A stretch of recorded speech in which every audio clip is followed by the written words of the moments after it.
دونوں کے صغیرہ گناہوں کو معاف فرما دیتا ہے۔ سبحان اللہ۔ تو چاہیے کہ ہر مسلمان بھائی سے ملاقات کرتے وقت سلام کریں، مصافحہ کریں اور درود شریف پڑھیں تاکہ اس کی اور ہمارے دونوں کے صغیرہ گناہوں کو اللہ معاف فرمائے۔ ایک مرتبہ مل کر آواز بلند درود شریف پڑھ لیجیے۔ اللہم صلی علی سیدنا و مولانا محمد وعلی آل سیدنا و مولانا محمد وبارک وسلم۔ صلاۃ و سلام علیک یا رسول اللہ صلی اللہ تعالی علیہ وسلم۔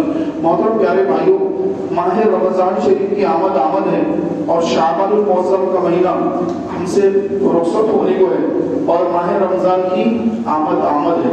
ماہ رمضان شریف یہ وہ مبارک مہینہ ہے جس کے بارے میں آپ نے سامنے ارشاد فرمایا یہ میری امت کا مہینہ ہے، اور اگر امت کو معلوم ہو جائے کہ رمضان میں کیا ہے تو میری امت تمنا کرے گی کاش سارا سال رمضان ہوتا۔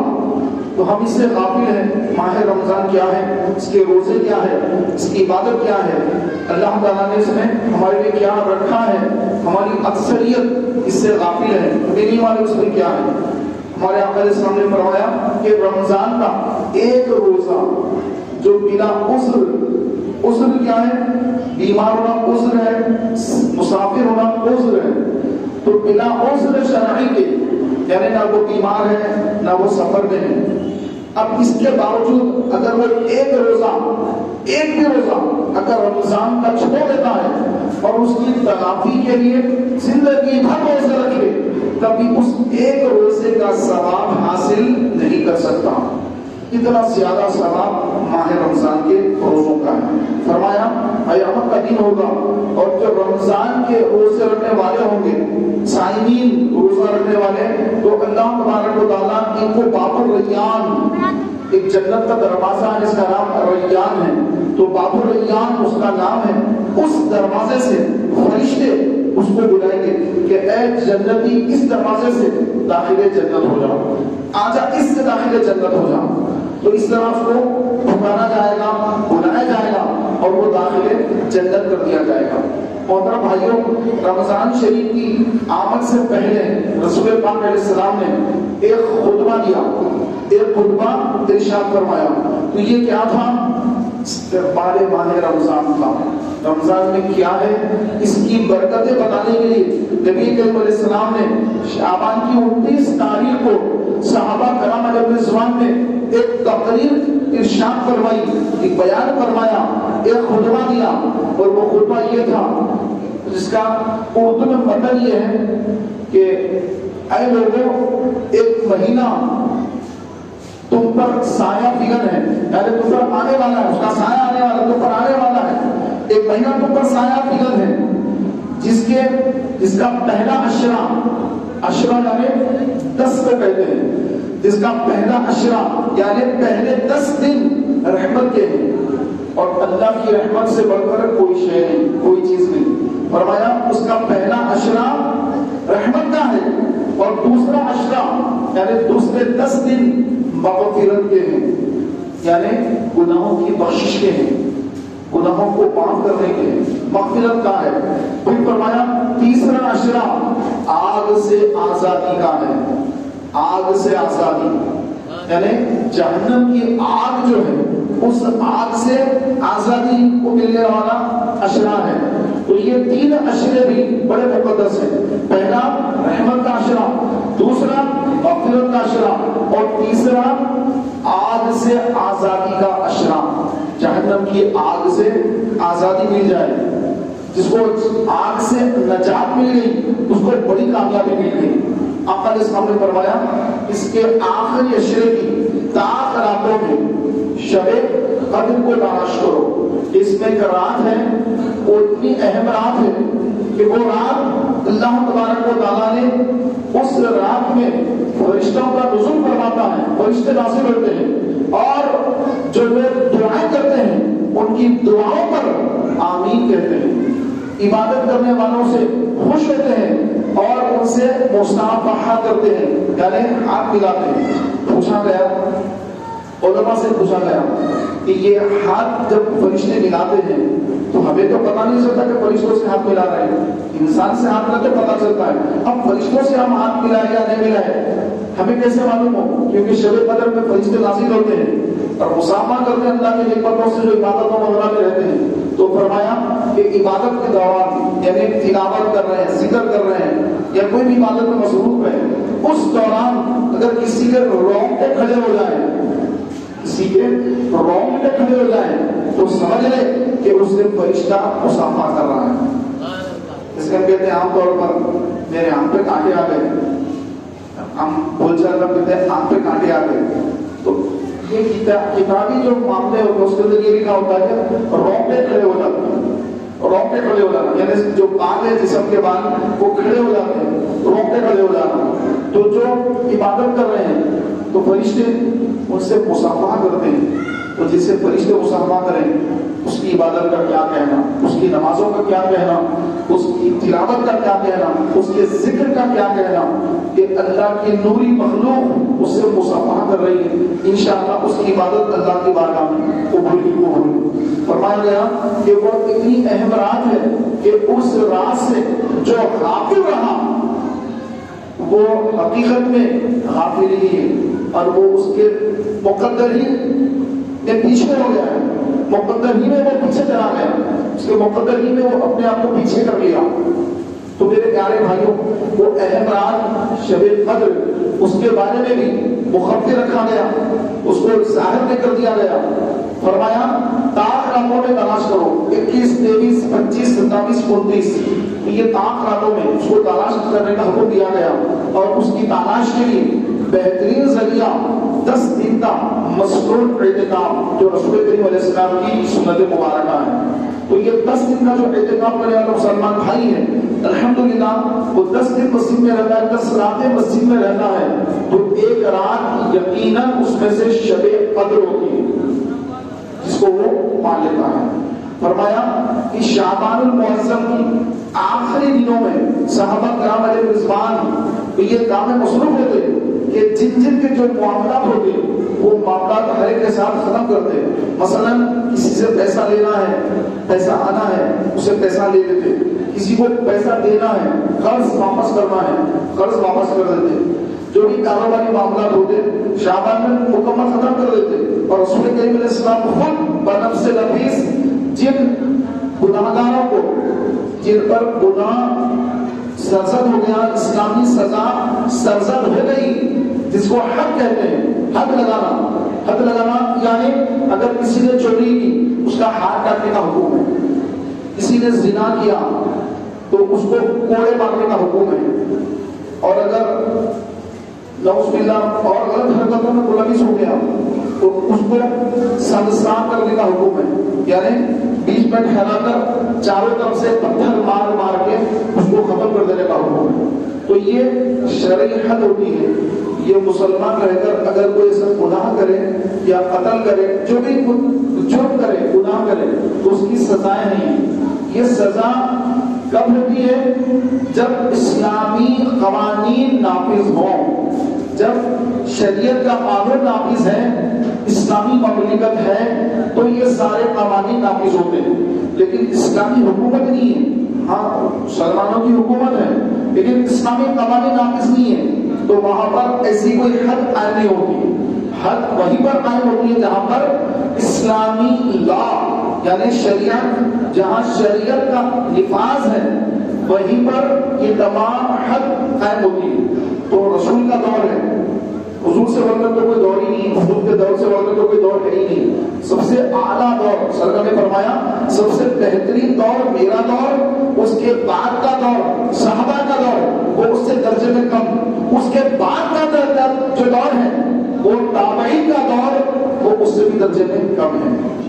تو سب سے اچھا سب سے اعلیٰ جو دور ہے حضور علیہ السلام کا دور. تو سرکار علیہ السلام جس مجرم پر حد قائم کرنا ہے اس کو حد قائم کر دے، سزا دے دیتے، یا جس کو رہا کرنا ہے رہا کر دیتے. جس کے ساتھ جو معاملہ نپٹانا ہے نپٹا کر رمضان شریف کی آمد سے پہلے سارے کام ختم ہو جاتے اب ایک ہی کام ہے اور وہ ہے رمضان کی عبادت کی تیاری، کہ رمضان کے روزے رکھنا ہے، رات میں تراویح پڑھنا ہے اور پھر تلاوت کرنا ہے، اللہ کا کلام پڑھنا ہے کہ اس ماہ میں قرآن نازل کیا گیا، اس ماہ میں کثرت سے قرآن پڑھنے کا حکم ہے۔ تو یہ ذکر و اذکار کرنا، غریبوں کی مدد کرنا، صدقہ خیرات کرنا، زکات ادا کرنا، لوگ اس لیے رمضان میں زکات نکالتے ہیں تاکہ زیادہ ثواب ملے۔ کہ عام دنوں میں پتہ ایک نیکی کرتا ہے، ایک نیکی کا ثواب ملتا ہے، ایک نیکی 10 نیکی کے برابر ہے، اور رمضان میں اگر کوئی بندہ نیکی کرتا ہے تو ایک نیکی کا ثواب 70 گنا زیادہ بڑھا دیا جاتا ہے۔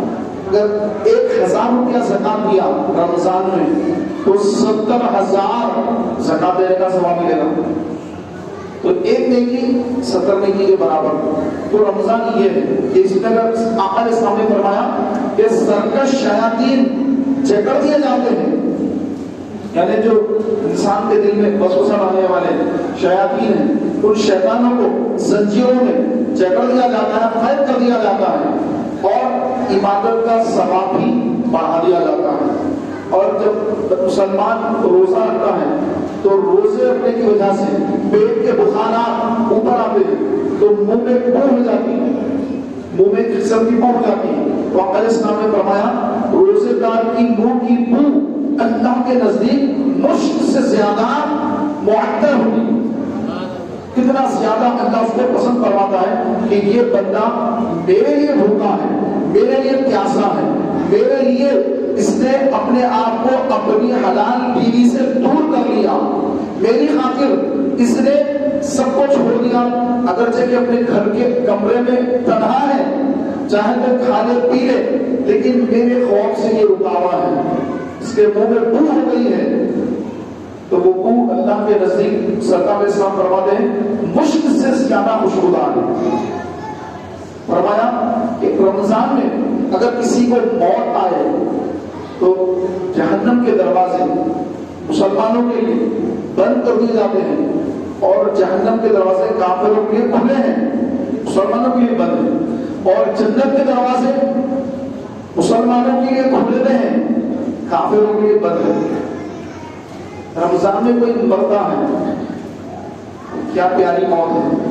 آقا علیہ السلام نے فرمایا کہ رمضان میں جس کو موت آئے تو پھر اس کو اللہ تعالیٰ سیدھے داخل جنت فرما دیتا ہے، وہ فتنہ قبر یعنی قبر کے عذاب سے اور آخرت کے عذاب سے محفوظ ہو جاتا ہے، اور اللہ اس کو داخل جنت فرما دیتا ہے۔ بات لوگ سمجھتے ہیں کہ رمضان جانے کے بعد پھر اس کا حساب و کتاب ہوگا، پھر اس کو عذاب ہوگا، کیونکہ رمضان تھا اس لیے نہیں ہوا، رمضان جانے کے بعد شاید ہوگا، تو ایسا نہیں ہے۔ رمضان میں جس کا انتقال ہو جائے، جمعہ میں جس کا انتقال ہو جائے، تو اللہ تبارک و تعالیٰ اس کا حساب تو لے گا، خبر کا سوال جواب کا معاملہ تو ہوگا، میدان محشر میں پوچھ گچھ تو ہوگی، لیکن کیسی؟ بالکل سہل، بالکل آسان، ہاں اچھا اس طرح سے بالکل اس کو جو ہے آسانی سے پار کرا دیا جائے گا۔ جیسے آپ ایئرپورٹ پہ آئے تو ایئرپورٹ پہ جو گرین سگنل ہوتا ہے، گرین بیلٹ ہوتا ہے، گرین سگنل ہوتا ہے، اس پہ آپ لگیج لا کے نکل جاتے ہیں کہ کچھ بھی نہیں ہمارے پاس، بس نکل جانا ہے ایسے۔ اب جن کے پاس کسٹم کی چیزیں ہیں، یہ ہے وہ ہے، تو وہ ان کو جو ہے چیکنگ ہوتی ہے، ان کی پوری چیکنگ کیا کیا مال ہے، کیا ہے کیا نہیں، تو اس کا جو ہے پوچھ گچھ کرتے ہیں، تو پھر دیکھتے ہیں پورا کہ کیا ان کے پاس ڈرگس ہے، کیا ہیروئن تو لے کے آ گئے، انلیگل سونا لے کر آ گئے، کیا ہے کیا نہیں، پوری شکل ہوتی ہے۔ ایک ہوتا ہے گرین بیلٹ، اس سے رسیاں نکل جاتے ہیں۔ تو یہ رمضان میں جو مسلمان بھائی مرتا ہے، اللہ تعالیٰ اس کو سیدھے داخل جنت فرما دیتا ہے، قبر کے سوالات آسان کر دیتا، قیامت کے دن آسانی کر دیتا، اور پرصراط پر اللہ اس کے لیے آسانی کر دیتا، اور اللہ جس کے لیے آسانی کرے اس کے لیے نجات ہے۔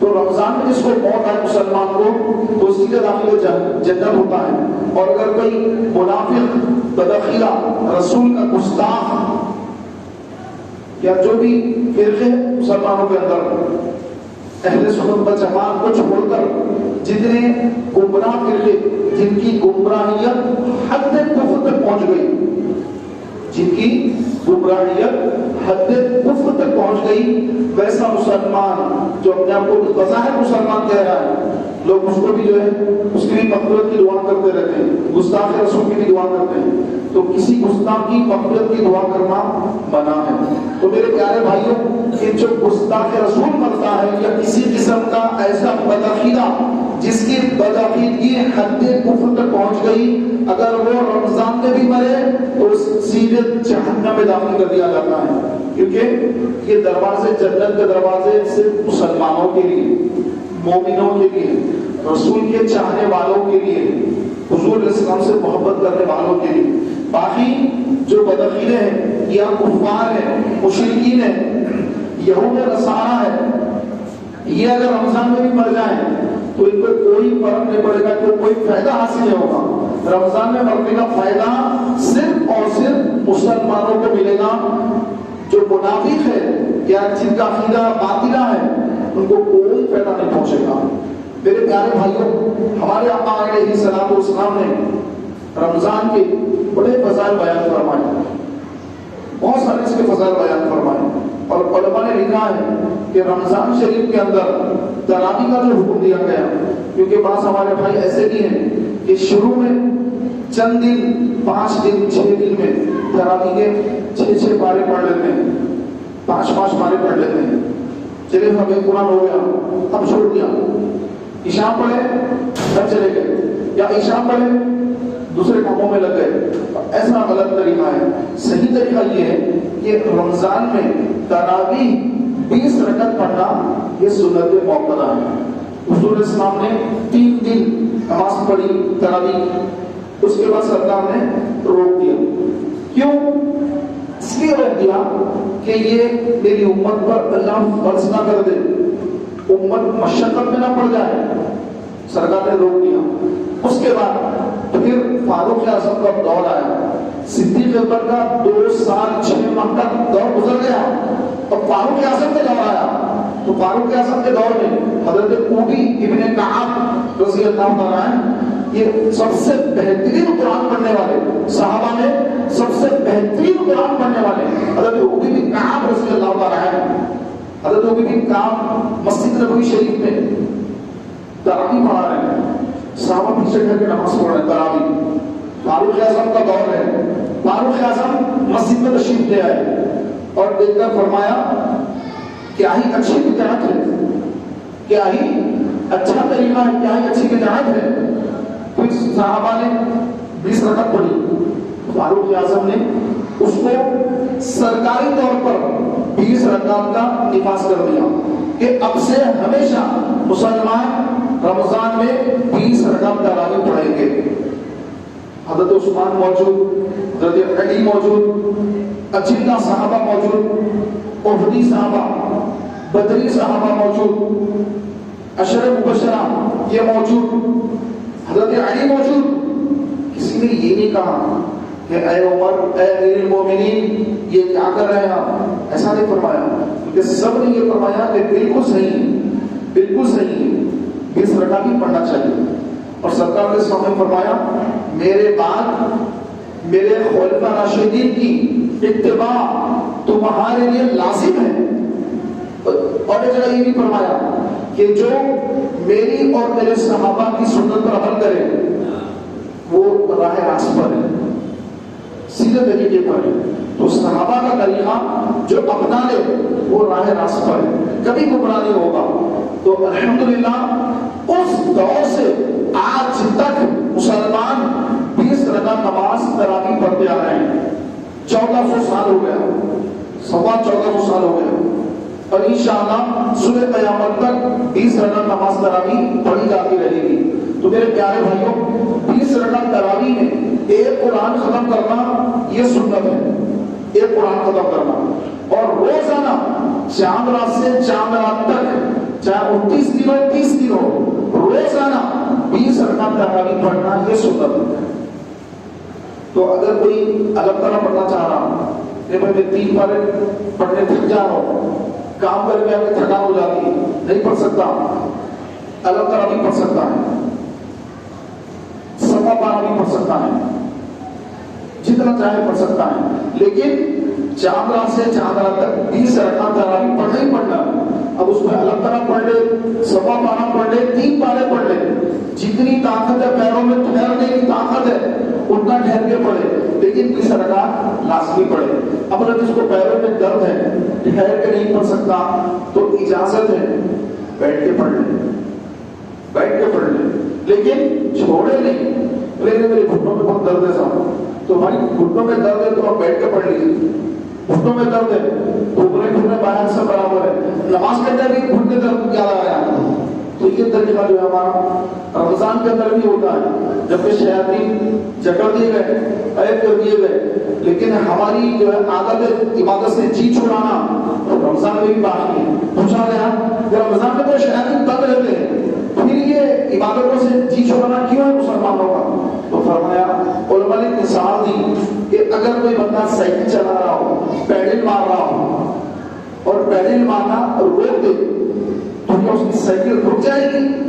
نہیں رکے گی، چلتی رہے گی، لیکن اسپیڈ میں کمی آ جائے گی۔ تو اسی طرح ہمارے گناہوں میں کمی آ جاتی، گناہوں میں کمی آتی۔ پیڈل رک گیا، گاڑی سلو ہو گئی، روزانہ کی روٹین بدل گئی، زبان جو ہے غلط چلتی تھی، رمضان میں تھوڑی زبان صحیح ہو گئی، آنکھیں ادھر ادھر دیکھتے تھے، آنکھیں بھی صحیح ہو گئے، نمازوں کو جانا بند تھا، فجر میں بھی نظر آ رہے ہیں، تو گاڑی سلو ہوئی، یہ مکمل بریک نہیں لگا۔ تو گناہوں کو بریک لگانا ہے تو بعض کا بریک لگتا ہے، بعض کا جو ہے بریک فیل ہوتا ہے، وہ لگتا ہے یہ گزارا ہوتا۔ رمضان آ گیا تو ان کی نمازیں چھوٹتی ہیں، رمضان آ گیا ان کے روزے چھوٹتے ہیں، رمضان آ گیا تراویح پڑھنے کو تیار نہیں، رمضان آیا قرآن پڑھنے کو تیار نہیں۔ کیوں تیار نہیں؟ قرآن پڑھنا آتا ہی نہیں تو پڑھیں گے کیا؟ قرآن سیکھا تو پڑھیں گے، قرآن پڑھنے نہیں آتا کیا پڑھیں گے رمضان میں؟ تو تلاوت سے محروم، ذکر و اذکار کر رہے ہیں اس سے محروم، کچھ اللہ کا ذکر کرنے بیٹھیں گے محفل میں، علماء کی صحبت میں بیٹھیں گے، اجتماع میں بیٹھیں گے، اس کے لیے بھی تیار نہیں۔ ہاں بس سحری افطار کی زبردست تیاریاں، سحری میں اچھی تیاری ہونا چاہیے تھا، بہترین کھانا ہونا سحری میں، افطار کی زبردست تیاری ہونا، اور آخر میں عید کے دن زبردست کپڑے پہننا ہے، عید کی شاپنگ کرنا ہے، تو رمضان اسی کا نام ہو کے رہ گیا ہمارے پاس۔ سحری افطار میں اچھے اچھے پرامن غذائیں کھانا، اور عید کی تیاری میں رمضان کے اندر عبادتوں کو چھوڑ کر بازاروں کی زینت بن جانا، تو یہ رمضان شریف جو ہے ہم ایسا پکار رہے ہیں، تو یہ بہت بڑی غفلت ہے جس میں ہماری اکثریت مبتلا ہے۔ تو شعبان کا یہ جو مہینہ ہے، اس مہینے میں عید کی تیاری کرنا چاہیے۔ تو عید کے دن کیا کپڑے سلانا ہے، شعبان میں تیاری کر لیجیے، بچوں کو عید کے کپڑے سلانا ہے، شعبان میں سلا دیجیے آپ۔ رمضان یہ بازاروں میں گھومنے کا مہینہ نہیں، رمضان مسجد میں رہ کر اللہ کی عبادت کرنے کا مہینہ ہے۔ ظہر کے بعد آقا علیہ السلام نے فرمایا ظہر کے بعد قیلولہ کرو، قیلولہ یعنی نماز ظہر کے بعد تھوڑی دیر آرام کرنا، تاکہ رات میں عبادت کرنے میں بندے کا جسم ساتھ دے، اس کو طاقت ملے۔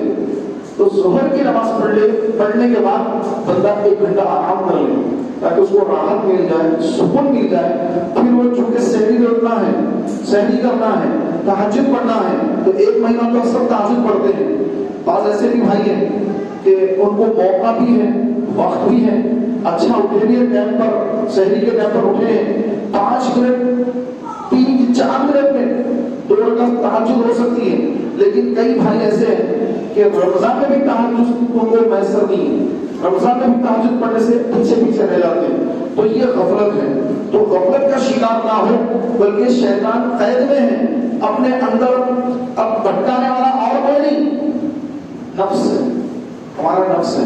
سستی، کاہلی، عبادت سے جی چھڑانا، یہ سارے جو چیزیں پیدا ہوتی ہیں یہ ہمارے نفس کی طرف سے۔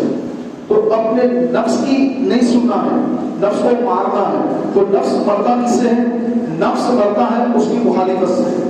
آقا علیہ السلام نے فرمایا نفس کی اگر کوئی ایک بات مان لے، نفس جو ہے یہ انسان کو گناہوں کی طرف راغب کرتا ہے۔ خون کے اندر آدمی جب کھانا زیادہ کھا لیتا ہے تو پھر اس کے اندر سستی کاہلی پیدا ہوتی ہے، حضرت یحییٰ علیہ السلام ایک مرتبہ جو ہے یحییٰ علیہ السلام کچھ ایسا کھانا کھا لیے کہ آپ کا پیٹ بھر گیا.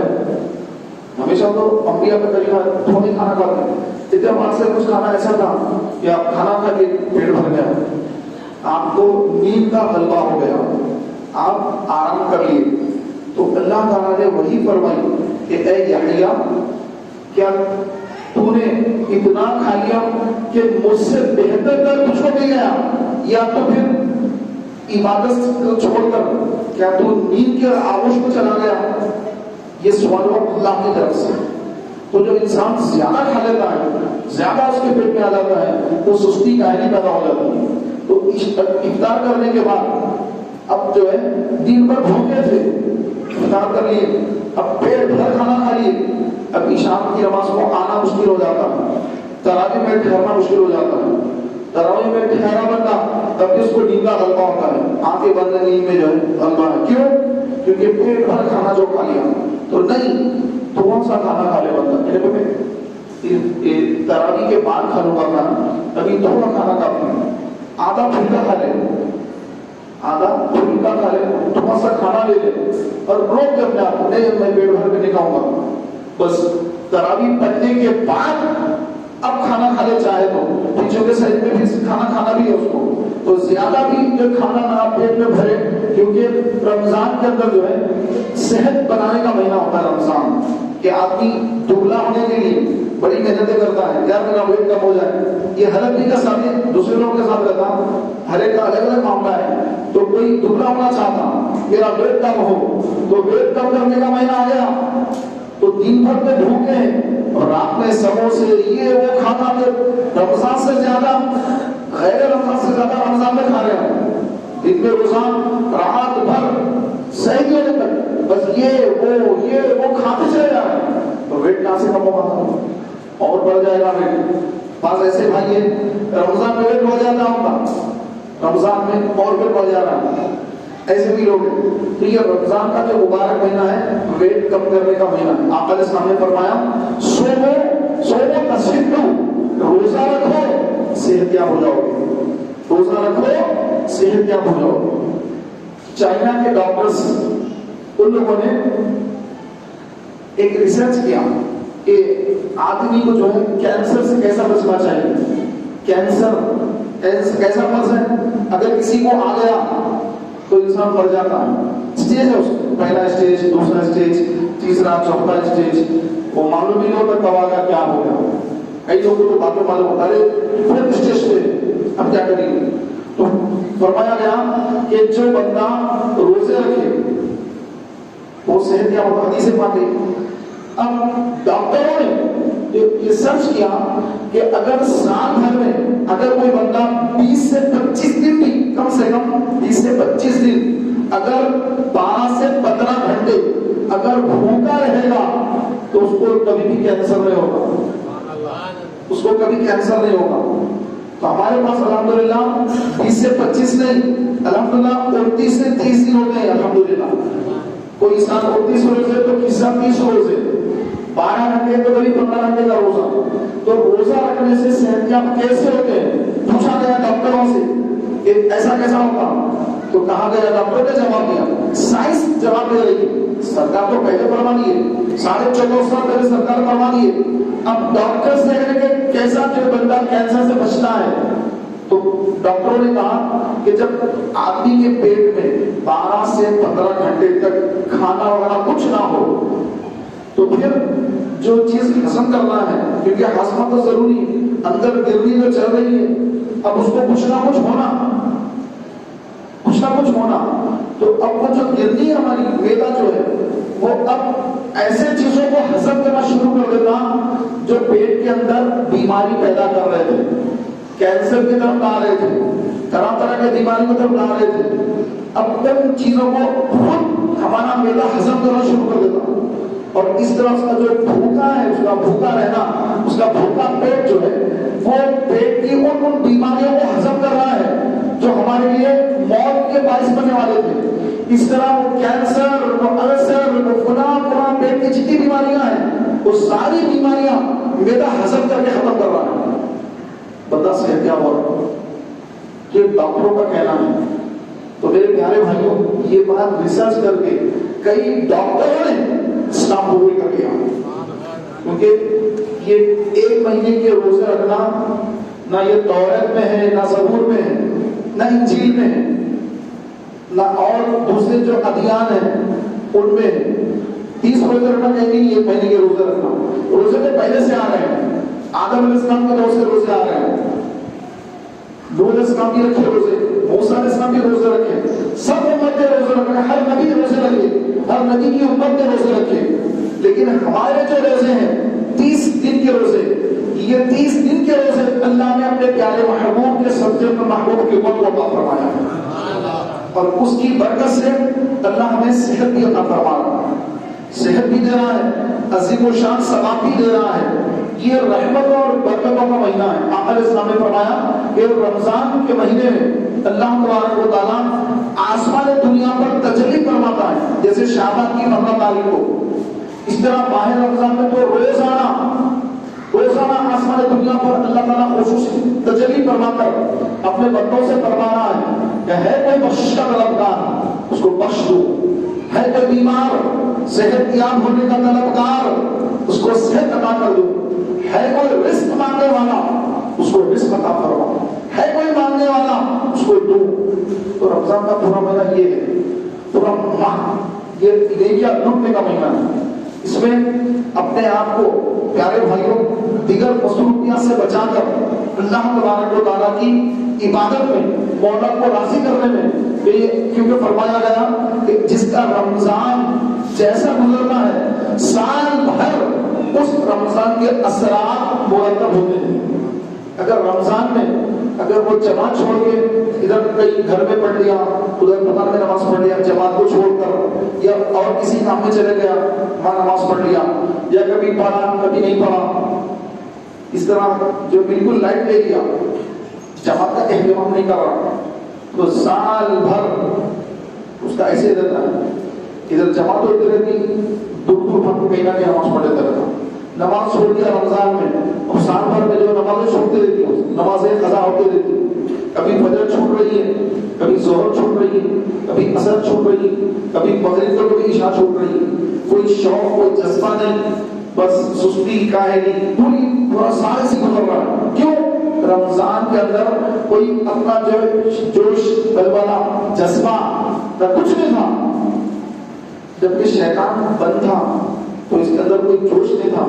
اب شیطان نکل گیا، اب اس کے جوش کے سامنے شیطان طاقتور بن کے آ گیا کہ ہماری روحانیت کمزور ہو گئی. شیطان طاقتور بن کے آ گیا. چاند رات کو یہ تو بڑی عبادت نہیں کر رہا تھا، اب مقام ہو گیا، نماز کو جائے گا، جاتا نماز کو، کہ ہماری روحانیت کمزور ہے. شیطان کہہ رہا ہے تو 30 دن روزہ رکھ لیے، عید کے بعد مسجد گرا دیکھے ہو گیا، عید گزری، عید کے دن شروع ہو جاتا ہے، ظہر کی نماز میں غائب، عصر میں غائب، مغرب پڑھ کے عشاء میں غائب، یہ حال ہوتا ہے. تو میرے پیارے بھائیوں شیطان جو ہے وہ اس آنے والے مبارک مہینے میں بند ہے، اور ہم کو خود عبادت میں اپنے آپ کو سر کرنا ہے. اور اس ماہ کے اندر فرمایا گیا کہ لوگوں کو اس ماہ کے اندر مدد کرو، غریبوں مسکینوں کی مدد کا حکم دیا گیا ہے. تو یہ زکات جو رمضان میں دیتے ہیں اس لیے دی جاتی ہے کہ ثواب زیادہ ہے. ورنہ زکات کا مسئلہ تو یہ ہے کہ جب آدمی صاحب نصاب بن جائے اس دن کیا ٹائم تھا وہ ٹائم سے لے کر پھر آنے والے سال وہ ٹائم تک، وہ ٹائم مثال کے طور پہ 10 بجے دن میں 10 بجے محرم کی مثال کے طور پہ 5 تاریخ تھی، محرم کی 5 تاریخ تھی، دن میں 10 بجے آپ حساب دے کے اپنا میرے پاس کتنا پیسہ ہے، سونا کتنا ہے میرے پاس، چاندی کتنا ہے میرے پاس، کیش کتنا ہے، اور تجارت کا سامان یعنی دکان وغیرہ ہے، دکان میں سامان کتنے ہزار کا ہے، کتنے لاکھ کا ہے، وہ دیکھیں. کیونکہ 4 چیزوں کی زکات ہے، سونا، چاندی، نیٹ کیش، مال تجارت. اس سے ہٹ کر آپ کے گھر کئی گھر ہیں، زمینات ہیں، بڑے بڑے کمپلیکس ہیں، اس پہ کوئی زکات نہیں ہے. آپ کے پاس ہیرے ہیں, ہیرا جو پتھر ہوتا ہے, ہیرے قیمتی پتھر ہوتے ہیں, ہیرے ہیں آپ کے پاس, اس پر کوئی زکات نہیں ہے. زکات 4 چیزوں پر ہے, ذہن میں رکھ لیں آپ. ایک ہے سونا, ایک ہے چاندی, ایک ہے آپ کے پاس کیش, نیٹ کیش بینک میں ہے, ہاتھ میں ہے, جو بھی آپ کا پورا جمع کرنا ہے. بینک میں دیتے ہیں, ہاتھ میں دیتے ہیں, الماری میں رکھے ہوئے, گھر میں پاکٹ میں دیے رکھے ہوئے ہیں. تو ٹوٹل کرنا کہ ہے کتنے پیسے میرے پاس, ٹھیک ہے. اب تجارت کا مال, یعنی آپ کپڑوں کی دکان ہے, کرانے کی دکان ہے, جو بھی دکان ہے, اس پہ سامان کتنے کا ہے, کہ کتنی ملکیت کا سامان ہے. یہ 4 چیزوں کو جمع کرنا, سونا, چاندی, کیش, مال تجارت, یہ 4 نصاب ہیں. یہ 4 نصاب کو جمع کرنے کے بعد اب دیکھنا کہ اس کے پاس یہ پورے ملانے کے بعد اگر اتنے پیسے جمع ہو گئے جتنے پیسے میں 52.5 تولے چاندی خرید سکتے ہیں. چاندی کا حساب ہوتا ہے 600 روپے, آج کے حساب سے 600 روپے ہوتا ہے. تو 600 into 52.5 آ دیجیے 52.5 تولے, تو اندازے کے مطابق 30-32 ہزار تک ہوتا ہے, اور مشکل 35 ہزار. ابھی دیکھ سکتے ہیں آپ کیلکولیٹر پہ موبائل نکالیں, ہمارے آ جاتا ہے سب آپ کے سامنے. تو 32-35 ہزار روپے ہوتے ہیں. تو 32-35 ہزار روپے اگر کسی کے پاس 5 محرم, مثال ہے کوئی بھی تاریخ ہو, 5 محرم کو دن میں 10 بجے حساب دے دیں تو وہاں پہ میرے پاس 40,000 روپے ہیں, کیونکہ 10 گرام کیش ہے, 10 گرام کا سونا بھی ہے میرے پاس, میرا ذاتی, بیوی کا نہیں, بیٹا بیٹی کا نہیں, امی ابا بھائی بہن کا نہیں, اپنا خود کا. سونا کتنا ہے, نہیں سونا تو نہیں میرے پاس, چاندی, ہاں چاندی وغیرہ ہے, ہاں ایک انگوٹی کی, کتنے کی ایک گوٹی, ایک 4.5 ماشے کی ہے. اچھا اس کے کتنے ہو رہے ہیں, اس کے ہو رہے ہیں ایک 2500 روپے ہو رہے ہیں. چلو اب دکان میں سامان کتنا ہے, اچھا اتنا سامان, دیکھیں کتنا سامان ہے, سامان کی بھی لسٹ بنا لیتے ہیں, یہ سامان رکھنا ہے. اب 3 چیزیں تھی, سونا تو نہیں تھا, 3 چیزیں تھی, کیش, چاندی, مال تجارت. اگر اب سونا بھی تھا تو اس کو بھی ملانے کی قیمت کتنی ہوگی, اس کی 4 کو ملانے کے بعد اب اس کی قیمت ہو گئی 52.5 تولے چاندی, 35,000 کے قریب ہو گئی. لیکن اس کی قیمت ہمارے پاس جو ہے پیسے تھے ہونے کے 40,000 روپے ہو گئے, تو صاحب نصاب بن گئے. اب آپ کو زکات دینا ہے, زکات دے نہیں سکتے آپ, اب آپ کے اوپر زکات فرض ہو گئی ہے, آپ زکات دینے والے بن گئے. دن میں 10 بجے 5 محرم کو دن میں 10 بجے مثال کے طور پہ آپ حساب دیں گے, آپ کو آ گیا 40,000 کا حساب. اب نیکسٹ ایئر 5 محرم دن میں 10 بجے آپ دیکھنا آپ کو کتنے پیسے ہیں, لیکن یہاں پہ اتنے پیسے آ گئے, ابھی بھی 50,000 روپے ہے میرے پاس, 50,000 ابھی نہیں ہے, یا 40,000 ابھی نہیں ہے, کم نہیں ہوئے ہے 40,000. 52.5 تولے چاندی خریدنے کے پیسے ہے. تو اب جو پیسے آپ کے پاس ہے ان پیسوں پر 2.5% زکات نکالنا ہے. اتنا ہی مسئلہ ہے, کوئی بڑا مسئلہ نہیں زکات کا, اتنا ہی. اب کسی کا کاروبار پلاٹ خریدنا بیچنا ہے, مطلب بیچ کے پلاٹ خرید لیا, پیسہ دیا اس کو, کیوں لیا, 2 لاکھ بڑھ گیا, 10 لاکھ بڑھ گیا, 2% بڑھ گیا, 5% بڑھ گیا, کیونکہ زمین ایسی ہے کہ زمین لیتے بڑھتا ہے اس کو. آپ کار خریدیں لے کے ریٹ کم ہوتا, زمین لے کے ریٹ بڑھتا. یہ ماحول ہے, زمین ایسی ہے, آپ یوں لیجیے دوسرے ریٹ پڑ جاتا اس کا. تو زمین آپ کی اس لیے اگر آپ نے لی کہ اچھا ریٹ آئے گا تو نکال دو کا, ادھر خریدتے ہیں 6 مہینے میں بٹا دیتے ہیں. اب وہ مال تجارت ہے, اس کی زکات نکالنا پڑے گا. نہیں آپ نے اس لیے لیا زمین, نہیں بھائی میں بوڑھا ہونے کے بعد اس کو بیچ کے اپنا دیکھ لوں کا جو بھی ہے, بچوں کا بھروسہ نہیں آج کل, اپنے لیے رکھ لیا, اپنے لیے رکھ لیا. یا پھر کوئی سوچ رہا ہے کہ اپنے بچوں کی شادی وغیرہ کرنا ہے, بیچنے کا ارادہ نہیں ہے, بچے چھوٹے چھوٹے, بچے بڑے ہونے کے بعد ان کے کام آتا, یا بعد میں اگر وہاں بستی بن گئی تو بنا کے رہیں گے وہاں پر، یا ایسے ہم جو پلاٹ ہے تو کوئی بات نہیں، تو اس پر زکات نہیں ہے۔ زکات کس پر ہے؟ زکات اس پلاٹ پر ہے جو اس نیت سے خریدا گیا کہ میں اس کو اچھی قیمت آنے پر بیچ دوں گا، اس پر زکات۔ اب دو نیتیں، مثلا اچھا رہتا تو نکاح بھی تمہاری نیت ہے، نہیں تو رہنے دو، رہتا میرے پاس پڑھانا کا کیا مشکل ہے، رہنے دو۔ دو نیتیں، ایک نیت ہے کہ اچھا رہتا تو نکال دوں گا، دوسری نیت یہ ہے کہ نہیں کوئی بات نہیں پڑھانا تو رہنے سے مشکل ہی، تو اس کے اوپر بھی زکات نہیں ہے، زکات نہیں ہے اس کے اوپر۔ زکات اسی پر ہے جو آپ اس نیت سے لے رہے ہیں کہ اس کو مجھے بیٹھانا ہے، پھر یہ بیچ کے ادھر لینا ہے، ادھر لینا پڑنا ادھر لینا ہے، ایسا مزاج ہے کاروبار کا، بہت مال تجارت ہے۔ جیسے ایک کپڑے والا لا کے کپڑا رکھتا ہے بیچنے کے لیے، تو ویسی یہ زمین والا اپنی زمین رکھا وہاں بیچنے کے لیے، اس پر زکات واجب ہے۔ اب دیکھ رہے ہیں اب نے بھائی وہ 1 کروڑ میں لیا تھا، 1 CR میں لیا تھا، اب اس کی قیمت 1.5 CR ہو گئی صاحب، تو اب آپ کو زکات کتنے کی نکالنا ہے؟ مارکیٹ ویلو لیتے ہوئے کچھ بھی تھا، لیتے ہوئے 1 لاکھ ملی، اب اس کی قیمت 10 لاکھ ہو گئی، اب آپ کو 10 لاکھ کی قیمت کے حساب سے زکات دینا ہے، کیونکہ آپ بیچتے جائیں گے آپ تو کوئی بھی 10 لاکھ دے گا اس کو بولتا ہے کوئی بھی آگا، اس کی مارکیٹ ویلو کتنی، تو 1 لاکھ میں لیے تھے 2 لاکھ میں لیے تھے، نہیں، اس وقت جو قیمت ہے وہ قیمت آپ کو اس کی زکات نکالنا ہے، تو یہ تجارت ہے۔ اس طرح اگر کوئی کار خرید لے کے باہر سے یا لا کے بیچ دیتا ہوں، گھر خریدنا بیچتا ہوں، جیسا پلاٹ ہے، کسی گھر ہے، کار ہے، اب جو سی چیزیں ہیں، جیسے کسی کی ہیروں کی دکان ہے، ہیرے پہ زکات نہیں ہے لیکن ہیروں کی دکان ہے وہ بیچتا ہے، اب وہ مال تجارت ہو گیا، مال تجارت ہو گیا وہ، اب اس کے اوپر زکات ہے۔ اب جیسا کسی کی جو ہے دکان ہے، یہ ٹینٹ ہاؤس دے رہے ہیں، بہت ساری شطرنجیاں ہیں، کرسیاں ہیں، لاکھوں کا مال تھا وہ بھی، اس پر زکات نہیں۔ ہاں اس سے جو آمدنی ہو رہی ہے، آمدنی ہو رہی ہے، اب اس کو حساب کرنا پڑے گا کہ کتنی آمدنی ہوگی، کتنا ہم نے کیش رہا، اس کے اوپر زکات ہے۔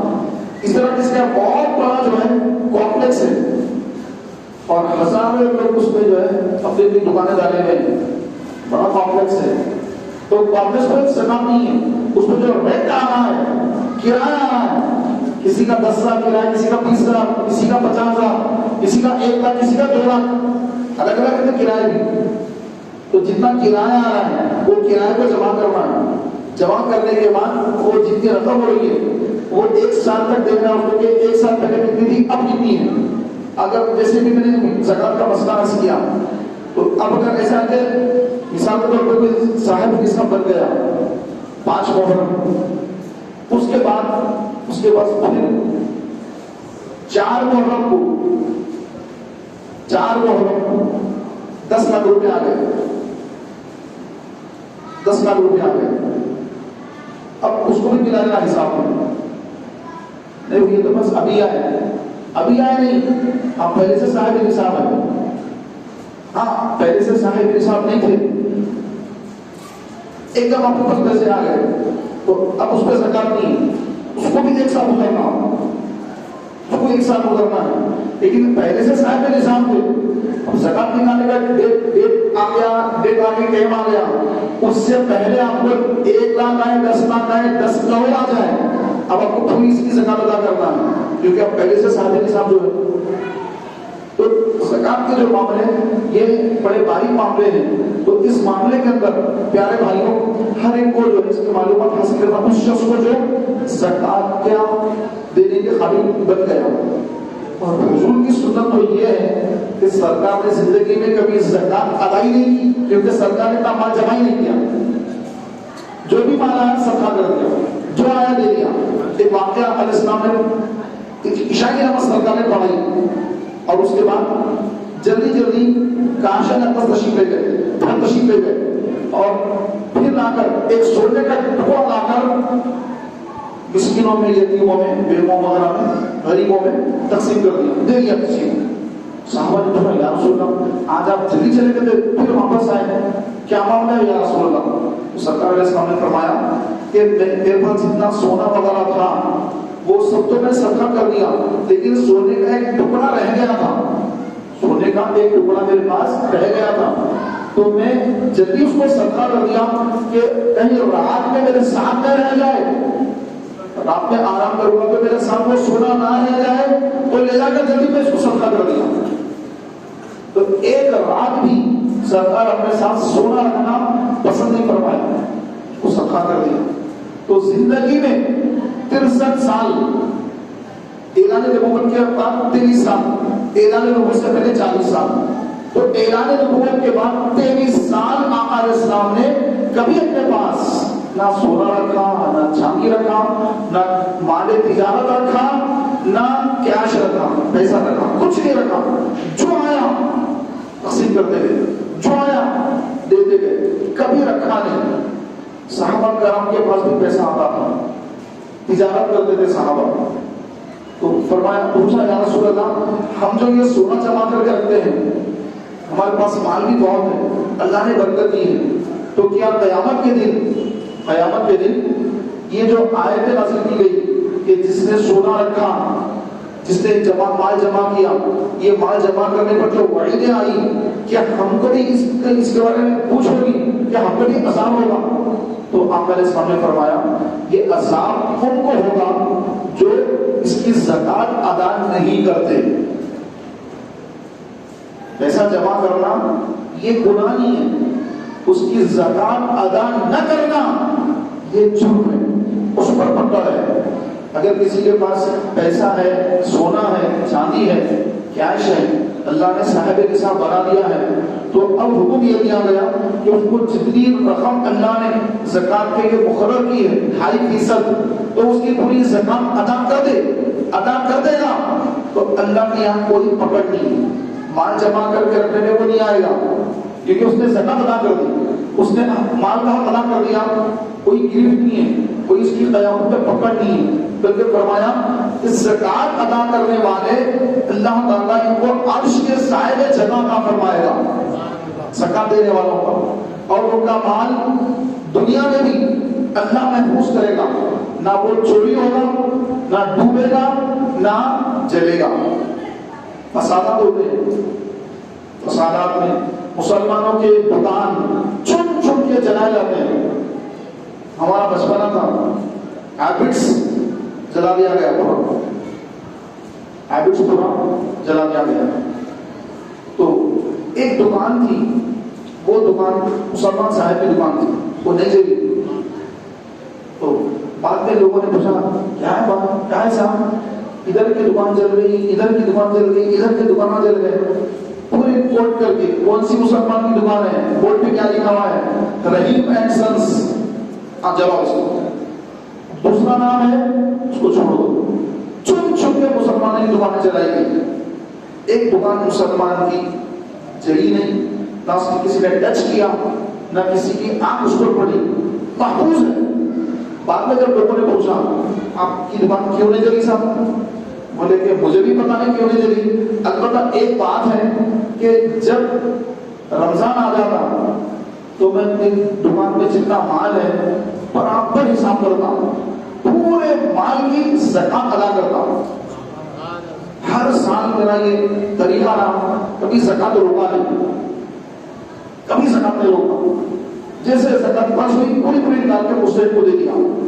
ہمارے پاس جو ہے زکات نہیں نکالتے ہم لوگ، اس لیے ہمیشہ خطرے میں ہے، دکان خطرے میں ہے، فیکٹریاں ہیں خطرے میں ہیں، کمپنیاں ہیں خطرے میں ہیں، مال ہے خطرے میں ہے، تو اس سے محفوظ کیسا کرنا ہے، محفوظ زکات ادا کر کے کرنا ہے، کیونکہ زکات جو ہے مال کا میل ہے، جب میل دور ہو گیا، جیسے بندہ غسل کر لے، میل دور ہو گیا، بندہ صحت مند ہو گیا، اب کہیں جا کے تھکا ہوا ہے، پسینہ وسینہ ہے پورا، اب وہ یہ پڑا ہوا ہے پسینہ ہے، ہاتھی نے اس کا بیمار کی طرح پڑا ہوا ہے، جیسے غسل کرنا ہے بالکل اب جو ہے اپڈیٹ ہو جاتا ہے کہ ہمیں کیا کرنا ہے، بولے کہیں چلنا ہے کیا، میں یہ کروں گا، میں یہ کام کروں گا، یہ کروں گا، کیوں؟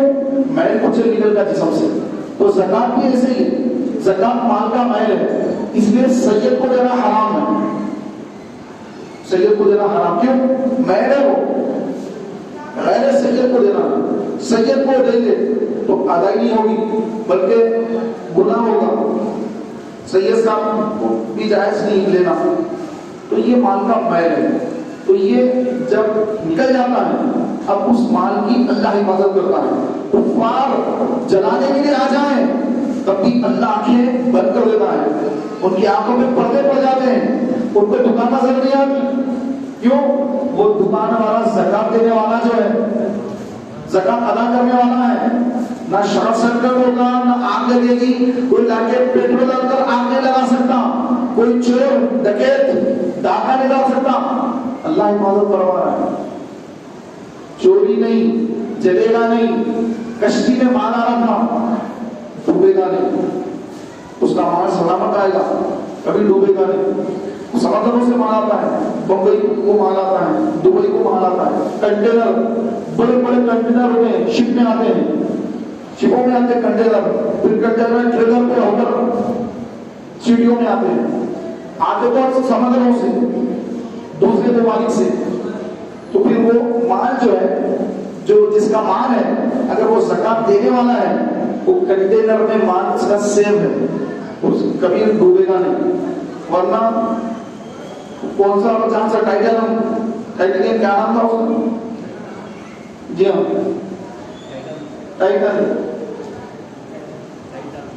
جی پہلا جو بھی تھا وہ ڈوب گیا. بڑی اس کی جو بنانے والوں نے بڑی اس کی جو ہے تعریفیں کی تھی، یہ ڈوبے گا نہیں، یہ ہے وہ ہے، یہ ہے. ڈوب گیا، سب مر گئے. تو پیارے بھائیوں، وہ مال ڈوبتا نہیں جس کی زکات ادا کر دی جاتی ہے. جلتا نہیں، چوری نہیں ہوتا، چور کو نظر نہیں آتا وہ مال، کیونکہ اللہ حفاظت فرما رہا ہے. ہم سمجھ رہے ہیں کہ میں مال کو زکات دے دے کے بچا رہا ہوں. نہیں، آپ کو خطرے میں ڈالنا اپنے مال کو. آپ تھوڑے بچانے کی فکر میں سارا مال گوانے والے ہیں. بچا رہے تھوڑا زکات دے کر، لیکن پورا مال خطرے میں ہے. چور ڈاکوں کی نظر ہونے والا ہے، جلنے والا ہے، ڈوبنے والا ہے، کچھ بھی حادثہ ہونے والا ہے. بالکل جو آدمی پریشان ہونے والا اس کے بعد. تو میرے پیارے محترم بھائیوں، فرمایا گیا کہ جو بندہ زکات ادا کر دیتا ہے اللہ اس کے مال کی حفاظت کو فرماتا ہے، اور قیامت کے دن بھی اللہ اس کو عرش کے سائے میں بھی جگہ عطا فرماتا ہے. اور جو بندہ زکات ادا نہیں کرتا اس کا مال اس کے پیٹ میں سانپوں اور بچھوؤں کی شکل میں اس کے پیٹ میں ہوتا ہے، اور اس کا پیٹ گنبدوں کی طرح بڑا ہو جاتا ہے، اور لوگوں کو نظر آتے اندر سانپ بچھو پھر رہے ہیں، سانپ بچھو پھر رہے، لوگوں کو نظر آ رہا ہے. تو فرشتوں سے پوچھیں گے لوگ، یہ کون لوگ ہیں کہ جن کے پیٹوں میں سانپ اور بچھو نظر آ رہے ہیں؟ تو فرشتے فرمائیں گے کہ یہ وہ لوگ ہیں جو اپنی زکات ادا نہیں کرتے تھے، تو اللہ نے ان کے مال کو سانپ اور بچھو کی شکل میں متشکل کر کے ان کے پیٹوں میں ڈال دیا. تو میرے پیارے بھائیوں، اس ماہ میں غریب کا حق ادا کرنا ہے. غریب جو مستحق زکات کا، اس کو زکات ادا کرنا ہے، تاکہ اس کی عید بھی اچھی گزرے، اس کے رمضان کے روزوں میں اس کو آسانیاں ہو جائیں اور وہ عبادت وغیرہ کر سکے. ایسا نہیں کہ بیچارہ جو صبح سے شام تک محنت کر کے تھک گیا، اب جو دوسرے دن روزہ رکھنا اس کے لیے مشکل نہ ہو جائے، تو اس کی مدد کرنا چاہیے. الغرض ماہ رمضان پیارے محترم بھائیوں اپنی بخشش اور اپنی آخرت کی تیاری کا مہینہ ہے. یہ دنیا کمانے کے لیے نہیں آیا ہے، یہ آخرت کی تیاری کے لیے آیا ہے. تو ہم اس کے اندر کوشش یہ کریں کہ جتنے دکاندار لوگ ہیں، کپڑے سینے والے، ٹیلر، کپڑے بیچنے والے، تاجر، پارچہ تاجر، یہ سب، یا پھل فروٹ بیچنے والے، گوشت بیچنے والے، ترکاری بیچنے والے، تو اس کو جو ریٹاں بڑھا دیتے ہیں، تو ریٹ وغیرہ بڑھانے کے بجائے اپنے مسلمان بھائیوں پر آسانی کے لیے ریٹ کم کر دیں اللہ کی رضا کے لیے، مولا تعالیٰ اور برکت دے گا. حضرت عثمان غنی بہت بڑے تاجر تھے، تو ان کا انداز کیا تھا؟ تجارت کا انداز، زیادہ مال لانا، تھوڑے سے نفع کر کے بیچ دینا، تھوڑے سے نفع میں. مثال کے طور پہ 60 روپے میں لائے، 65 میں بیچ دیا، تھوڑا نفع لیا، بیچ دیا.